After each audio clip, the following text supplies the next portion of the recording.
प्रीति। राधे राधे महाराज जी, आपके चरणों में कोटि कोटि प्रणाम। महाराज जी, मैं मन और धन से तो मानव सेवा करूं, पर आत्मा से मैं गुरु सानिध्य में हमेशा रहूं, ये कैसे संभव है? आत्मा को जानती हो क्या?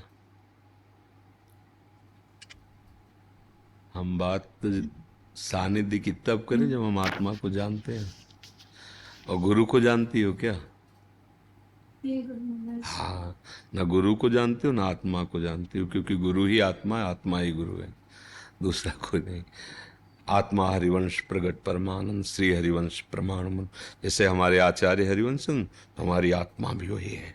आत्मा और परमात्मा और गुरु ये केवल पर्यायवाची शब्द है, वो एक ही है। तन, मन, धन, इन तीनों की पवित्रता हमें आत्मज्ञान की तरफ बढ़ाएगी, अपवित्रता शरीराभिमान में फंसाएगी। अगर धन पवित्र है तो उससे की हुई सेवा आपके हृदय को पवित्र करेगी। धन अपवित्र है तो उससे की हुई सेवा आपके हृदय को अपवित्र करेगी। मान लो आप गंदे आचरण से धन कमाया है और सोचो कि साधु महात्माओं को खवा देंगे तो पवित्र हो जाएंगे, अपराध लगेगा। क्योंकि अधर्म के द्वारा कमाए हुए धन से वो जहां भी जाएगा अधर्म का ही भाव प्रकट करेगा। तो उनके धार्मिक भजन में या धर्म भाव प्रकट करने वाले आप हुए ना, तो जितनी देर उनको जलन होगी, अशांति होगी, उसका दंड आपको भोगना पड़ेगा। तन, जैसे आपका स्त्री शरीर है तो पति सेवा, पुत्र सेवा, सास ससुर की सेवा। मन, प्रभु के नाम में। सावई मन कृष्ण पदारविंदयो। अगर ऐसे चलो तो हमारा स्वरूप ही है, जो मैं तत्व है, जो गुरु तत्व है, जो ब्रह्म तत्व है, वही आत्मा है, कोई दूसरा नहीं। उसे जीव कहा गया है शरीर अभिमान के कारण, शरीर में आसक्त होने के कारण जीव कह दिया गया, नहीं, वो शिव स्वरूप ही है, वो भगवत स्वरूप ही है। जब उसका बोध हो जाएगा तो वही गुरु है। हम देह भाव को लेकर सोचते ना कि गुरु के सानिध्य में ये पांच भौतिक शरीर, ये गुरु हो नहीं सकता, ये परिवर्तनशील नाशवान है, एक दिन इसकी दुर्दशा हो जाएगी। इसका गुरु तत्व है जो नित्य है, सच्चिदानंदमय है, गुरु साक्षात परब्रह्म, तो परब्रह्म ही गुरु है। वो इस शरीर में आके बोल रहा है, उपदेश कर रहा है, इसलिए शरीर की वंदना करते हैं। जैसे आप मंदिर में दर्शन करने जाते हैं तो प्रथम सीढ़ी से पैर छूना शुरू कर देते हैं, तो वहाँ क्या है, ईंट सीमेंट की सीढ़ी है, पर हम प्रथम सीढ़ी से इसलिए छूते हैं कि इससे चढ़ के जाएंगे और ठाकुर जी के दर्शन होंगे। तो धन्य है हमारे ठाकुर जी की प्रथम सीढ़ी जो दर्शन कराती है। ऐसे ही गुरु का शरीर मंदिर है, ये इसके अंदर गुरु बैठा हुआ है, और जो अंदर बैठा हुआ वो तुम्हारे अंदर बैठा हुआ है। अखंड मंडलाकारम व्याप्तमेन चराचरम तत्पदम दर्शितमेन तस्मय श्री गुरु। अखंड मंडल में व्याप्त गुरुदेव भगवान है कि नहीं? तो जब आपको आत्मज्ञान हो गया, आत्मा का परिचय मिल गया, तो वही गुरु है, वही परमात्मा है, फिर कोई प्रश्न नहीं रह जाएगा। इसका मतलब हमें आत्मज्ञान नहीं हुआ, तो हमारी दृष्टि रहनी चाहिए गुरु के वचन पर, यही है उनका सानिध्य। अगर उनकी आज्ञा हम मान ले, जैसे आपसे प्रार्थना की कि आपका स्त्री शरीर तो पति में भगवान, सास ससुर की सेवा, पुत्र में भगवत भाव से पालन पोषण, उसका धर्म से पवित्र आचरण से रहना, कमाए हुए धन को ठीक से विचार पूर्वक खर्चा करना, नाम जप मन के द्वारा करना, तन से सेवा करने, अभी देखो आपको अंदर अनुभूतियां होने लगेंगी। शरीर से कोई फर्क थोड़ी पड़ता है कि स्त्री शरीर है या पुरुष शरीर है, ये कपड़े हैं स्त्री पुरुष के। जो आत्म तत्व है वो सबका एक ही है, कोई अंतर उसमें नहीं, वो भगवत स्वरूप है। तो गुरु की बात मानना ही गुरु का सानिध्य है, गुरु की बात मानना ही गुरु की सेवा है। प्रगट सानिध्य को ज्यादा महत्व नहीं दिया जाता। जो सच्चा मार्ग का पथिक होगा ना, प्रगट, आप हमारे पास हो, अपनी मनमानी आचरण करो तो कुछ नहीं मिलेगा आपको। आज्ञा का पालन कर रहे हो, दसियों हजार कोस दूर हो, वहां से तुम्हें अनुभूति होगी गुरु जी का कनेक्शन है, गुरु जी, क्योंकि वो व्याप्त है, वही तुम्हारे हृदय में व्याप्त है। ये बाहरी सानिध्य को ज्यादा गलती मत करो। गुरु की सेवा, उनके वचन का पालन करना है। प्रगट में सानिध्य ज्यादा नहीं, कोई भी हो, चाहे स्त्री हो चाहे पुरुष हो, प्रगट सानिध्य उनके भी भजन में बाधक है, और आपको भी भ्रम हो जाएगा, क्योंकि तुम्हारी इतनी स्थिति नहीं कि उनका संग पचा सको। अपने जो कर्तव्य कर्म बताए गए उनमें और अक्षरशः त्रुटि मत करो, अक्षरशः पालन करो, तो देखो गुरु जी हृदय में बैठे हैं। और प्रगट सानिध्य की तरफ भागे, उनके वचनों को ठुकरा दिया, कुछ हाथ नहीं लगेगा और दोष दर्शन हो सकता है, अपराध बन सकता है। इसलिए जैसे गृहस्थ में हो ना, संतों से बस इतना संबंध शिक्षा और भिक्षा का, हमारे पास अन्न है, हमारे पास वस्तु है, आप स्वीकार करें, आपके पास जो ज्ञान है वो आप हमें प्रदान करें, उसके अनुसार हम आचरण और दोनों भगवान को प्राप्त करें। ये ऐसी कोई प्रगट में जिससे तुम धर्म से भ्रष्ट हो और उसकी भावना विचलित हो साधना से, कभी नहीं। बहुत सावधान रहना चाहिए। गुरु तुम्हारे हृदय में बैठे हुए हैं, तुम भावना यहाँ करो, देखोगे गुरुदेव जिधर देखोगे उन्हीं का प्रताप नजर आएगा।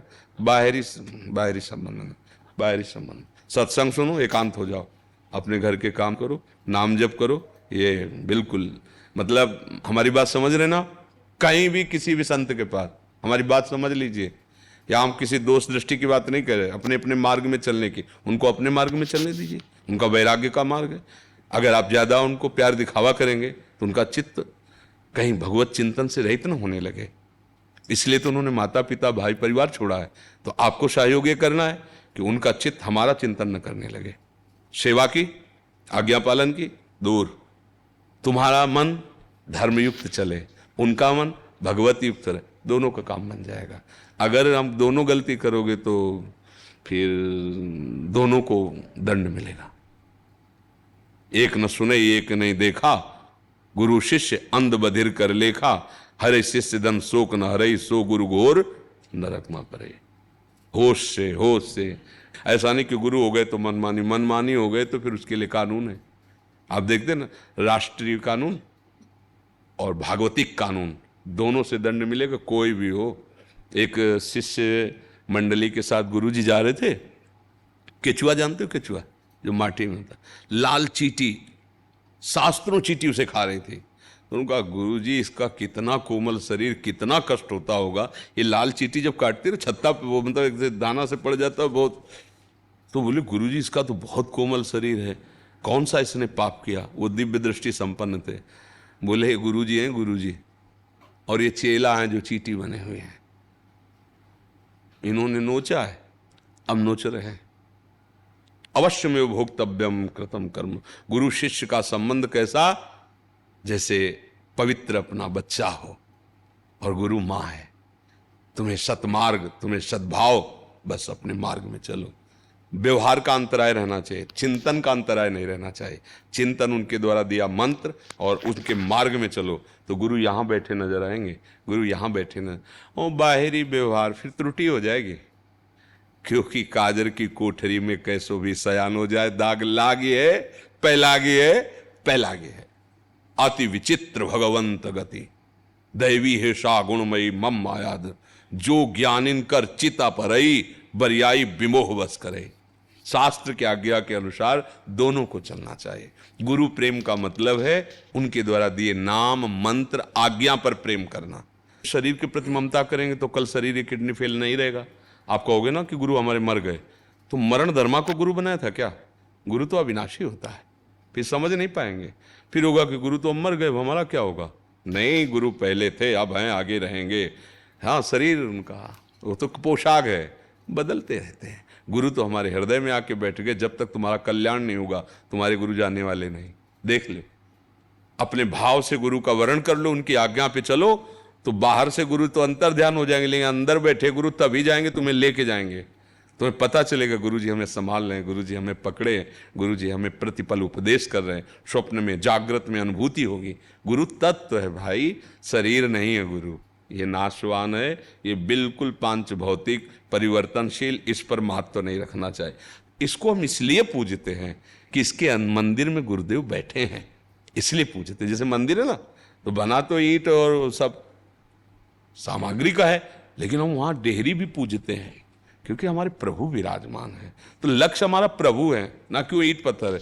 उस ईंट पत्थर को भी हम प्रभु के समान पूजते हैं क्योंकि प्रभु यहाँ विराजमान। इस भावना से देखा जाता है।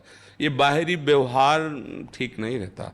व्यवहार ठीक रखोगे तो परमार्थ में, गुरु का संबंध केवल परमार्थ के लिए होता है, व्यवहार के लिए नहीं। इसलिए तन से सेवा करो परिवार की, धन से सेवा करो धर्म की और मन से चिंतन करो भगवान का, तो जो हमारा स्वरूप है वो अपने आप प्रकाशित हो जाएगा। उसके लिए प्रयास नहीं करना होता, हाँ प्रयास करना होता है अधर्म त्याग के लिए, गंदे आचरणों के त्याग के लिए, भजन को बढ़ाने के लिए। जहाँ भजन शुरू होगा अपने आप अनुभव होना शुरू हो जाता है। जैसे एक एक अन्न ग्रास से तुष्टि पुष्टि क्षुधा निवृत्ति होती है, ऐसे एक एक नाम से संसार से वैराग्य, भगवान के ज्ञान का जो स्वरूप है उसका ज्ञान और आत्मस्वरूप का बोध अपने आप प्राप्त हो जाता है। भाई अब एक कवल खाओ, बहुत दिन के भूखे हो तो तुम्हें तृप्ति थोड़ी लगेगी, लेकिन उतनी हुई है, पर पता तब चलेगा जब आधा पेट हो जाओगे। तो ऐसे ही 24 घंटे में कम से कम 12 घंटे तुम्हारा जब भजन होगा, तब तुम्हें समझ में आने लगेगा कि क्या नाम का स्वाद है, क्या भगवदानंद है, रोम रोम पुलकित होने लगेगा, फिर तो निरंतर चलने लगेगा। इसलिए